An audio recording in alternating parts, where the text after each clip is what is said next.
অহা 2 মে'ত অনুষ্ঠিত হ'ব প্ৰথম পৰ্যায়ৰ পঞ্চায়ত নিৰ্বাচন।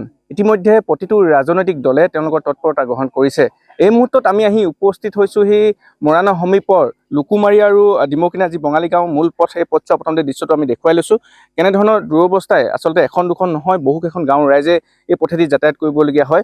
বেমাৰ ক্ষেত্ৰতে হওক বা বিদ্যালয় ছাত্ৰ ছাত্ৰীৰ ক্ষেত্ৰতে হওক বহুখিনি তেওঁলোকৰ যাতায়াতৰ ক্ষেত্ৰত বহুখিনি সমস্যা হৈ আহিছে। আৰু সেয়াই নহয়, বহু ধৰণৰ আচলতে এই গাঁওখনত সমস্যা আছে, যি সমস্যা তেওঁলোকে বিগত যি পঞ্চায়ত নিৰ্বাচন পঞ্চায়ত যি 5টা বছৰ তেওঁলোকে চলাইছিল, কি উন্নয়ন কৰিলে কি নাই কৰা, সেয়া সবিশেষ জানিবলৈ আমি গাঁৱৰ এজন লোক আছে, মই আপোনাৰ ওচৰলৈ আহিছোঁ। কেনেধৰণৰ সমস্যা আছে আপোনালোকৰ? সমস্যা মুঠতে আলিটো লাগে আমাক। তাৰপিছতে এতিয়া যিখিনি আলিটো হোৱা নাই এতিয়ালৈকে বৰ্তমান।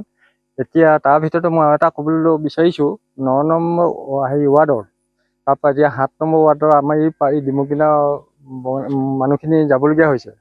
গতিকেলৈ সেইদিনাখন আহিছিলে আমাৰ 7 নং ৱাৰ্ডৰ মানুহ এই ঘৰ জিঅ'টেক কৰিবৰ কাৰণে।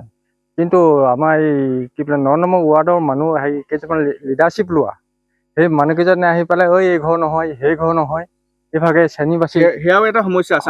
কিন্তু আপোনালোকৰ যাতায়াত কৰিবলৈ পথছোৱা কেনেকুৱা সমস্যা? পথটো নাইতো। এতিয়া দেখিছে যে আগৰ যিখিনি বক্তাই ক'লেই কথাখিনি, আমাৰ সমস্যা সেইটোৱে। কিন্তু আলি পদূলি বিশেষ আমাক দৰকাৰ।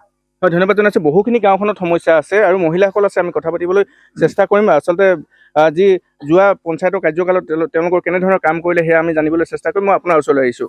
পথছোৱা দেখিছোঁ আমি বহুখিনি বেয়া, কি ক'ব বিচাৰিব, কেনেকুৱা সমস্যা? মোৰ ৰাস্তাটোৱে লাগে বুলি আপোনালোকক কৈছোঁ। ৰাস্তাটো দিলে আমাক একোৱে নালাগে। অসুবিধা মানে যাবলৈ আহিবলৈ অসুবিধাটোৱে, মানুহৰ যোৱা অহাটোহে মেইন। যদি যাবলৈ কষ্ট হয়, বানপানী আহিলে সোঁতত জাগে ক'ৰবাত হলাই লুকুমাই যাবগৈ লাগে, সেইবোৰ কিমান কষ্ট। মানুহ একেবাৰে ওলাই যাওঁতে একেবাৰে যাব বেমাৰ আজাৰ ঠেলা আনিব লাগিব, ধৰা ধৰি কৰিব লাগিব, কিমান কষ্ট। কান্দি নিব লাগে, ধেমালি নি কিমান চকবানি হেৰি হৈ ৰাতি টোপনি নাহে, কেনেকৈ ৰাতিপুৱাতে নিম, সেইবোৰ চিন্তা কৰি থাকোঁ আমি। এতিয়া বাৰিষা দিনত এতিয়া বহাগত দিবা ভৰি ভাগিলে নদীখনত পৰি পিনি দলং চলং নাই, আকৌ ঠেলা বিচাৰি পোৱা নাই, কেনেকুৱাকৈ কটা নিবলগীয়া হৈছে। নিৰ্বাচন আহিছে, পঞ্চায়ত নিৰ্বাচন আকৌ। কেনেকুৱা প্ৰাৰ্থী বিচাৰে? এতিয়া আমি আলিটো দিয়াটোকে বিচাৰিছোঁ। যিজনে আলি দিয়ে আমি সেইজনকে দিম বুলি ভাবিছোঁ। ধন্যবাদ জনাইছোঁ। আৰু আছে আপোনালোকৰ কেনেধৰণৰ সমস্যা? আমাৰ সেই আলি পদূলিলে গান জুৰি গোটেই পানী হৈ যায়, ল'ৰা ছোৱালী কলভূনত পাৰ কৰাওঁ আমি। প্ৰধানমন্ত্ৰী আৱাস যোজনা পাইছেনে? মই অৰুণোদয় পাই আছোঁ বাৰু, বাকীটো মইহে পাইছোঁ, ৰাইজেতো নাই পোৱা। ৰাইজে কিমান অসুবিধাত ঘূৰি আছে।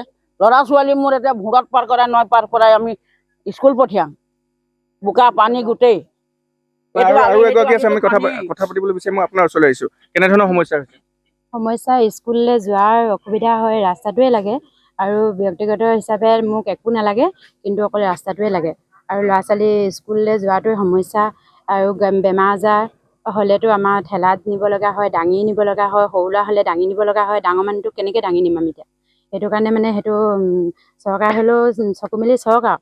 পঞ্চায়তে একো ব্যৱস্থা নকৰিলে? ব্যৱস্থা দিছে বুলি কৈ থকা শুনো, কিন্তু কোনোবাই গৈ কাটিছেগৈ। এইবাৰ আহিব, ইটো মাহতে আহিব, বা ইটো কি বুলি কয় এনেকুৱা আহিব বুলি কোৱা শুনো, আকৌ গৈ পিনে কোনোবাই কাটিছেগৈ বুলি কয় আৰু এনেকুৱা। হয়, ধন্যবাদ জনাইছোঁ। বহু অভিযোগ আছে আৰু গাঁৱৰ লোক আছে, আমি কথা পাতিবলৈ চেষ্টা কৰিম। মই আপোনাৰ ওচৰলৈ আহিছোঁ। দেখিছোঁ আমি ইয়াত গৃহসমূহ বহুখিনি আপোনালোকে অভিযোগ উত্থাপন কৰিছে। অৰুণোদয় বহুত অভিযোগ উত্থাপন কৰিছে। ঘৰসমূহ কি আপোনালোকে পোৱা নাই নেকি? ঘৰসমূহ মানে দুই এজনে পাইছে, যদিও যিখিনিয়ে পাইছে সম্পূৰ্ণৰূপে আধৰুৱা। কাৰোবাৰ যদি মুঠচ ফুটা নাই, কাৰোবাৰ খিৰিকী নাই, কাৰোবাৰ দৰ্জা নাই, সেই তেনেকৈ ধৰণৰ। আৰু যিহেতু সম্পূৰ্ণ ঘৰৰ লিডটো লয় আমাৰ ৱাৰ্ড মেম্বাৰজনে। ৱাৰ্ড মেম্বাৰে ঘৰৰ পইচাটোতো বাৰু কি কৰে নাজানে, গৃহস্থই জানে। গৃহস্থজনক যদি লৈ যায় বোলে পইচাটো উলিয়াবলৈ, বেংকৰ পৰা পইচাটো উলিওৱালৈকেহে গৃহস্থৰ হাতত থাকে, বাকী সম্পূৰ্ণ পইচাখিনি থাকে আপোনাৰ ৱাৰ্ড মেম্বাৰৰ হাতত। আৰু যিহেতু ৱাৰ্ড মেম্বাৰ কামখিনি কৰে যদিও সম্পূৰ্ণৰূপে আধৰুৱাকৈ কৰে যদিও, আৰু যিখিনি ধৰক জব কাৰ্ডৰ পইচাওতো সেইবিলাক চব হেৰি কৰে। আৰু ধৰক ৰাস্তা পদূলি যিটো অৱস্থা, আমাৰ বাৰিষা সময়ত আমাৰ এআঁঠুলৈকে পেন কোচাই যাবলগীয়া হয়, তেতিয়াহে হেৰি হয়। জোতা এযোৰ পিন্ধি যাব নোৱাৰি, চেণ্ডেল এযোৰ পিন্ধি যাব নোৱাৰি।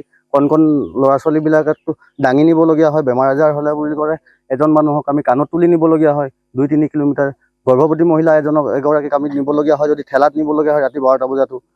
এনেকুৱা অৱস্থা সমস্যা। আৰু দেখিছোঁ বিশুদ্ধ খোৱা পানী জেজেএমৰ যি ব্যৱস্থা আছে, জেজেএমৰ এইটো ধৰি লওক আজি 3 মাহৰ পূৰ্বে ৰাস্তাটো খান্দিলে আৰু পাইপ দুডালমান ক'ৰবাত ছটিয়ালে, ক'ৰবাত নিছটিয়ালে, সেই তেনেকৈ থাকিলে আৰু কোনো একো তাৰ ব্যৱস্থা নাই। এতিয়া পুনৰ পঞ্চায়ত নিৰ্বাচন হ'ব, গতিকে কেনেধৰণৰ প্ৰাৰ্থী এজন আমি সকলোকে যেন সমান চকুৰে চাই, সমান দৃষ্টিকোণেৰে চাই তেনেকুৱা এজন প্ৰাৰ্থী বিচাৰোঁ, যাতে সকলোখিনি কাম কাজ আগুৱাই নিব পাৰে, আৰু তেনেকুৱা এজন লাগে আমাক। হয়, ধন্যবাদ জনাইছোঁ। আৰু এজন ব্যক্তি আছে, মই কথা পাতিবলৈ বিচাৰিম। মই আপোনাৰ ওচৰলৈ আহিছোঁ।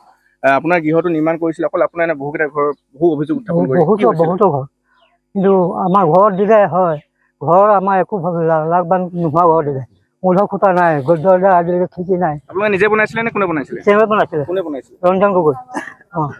আমি অকল মানে তালৈ যাওঁ পইচা উলিয়াই দিবলৈ, গোটেইখিনি পইচা সি মানে হাতত লয়। তেওঁ কোন হয়? ৰঞ্জন গগৈ, কোন হয়? Ward member. হয়, ধন্যবাদ জনাইছোঁ। আচলতে বহু অভিযোগ আছে।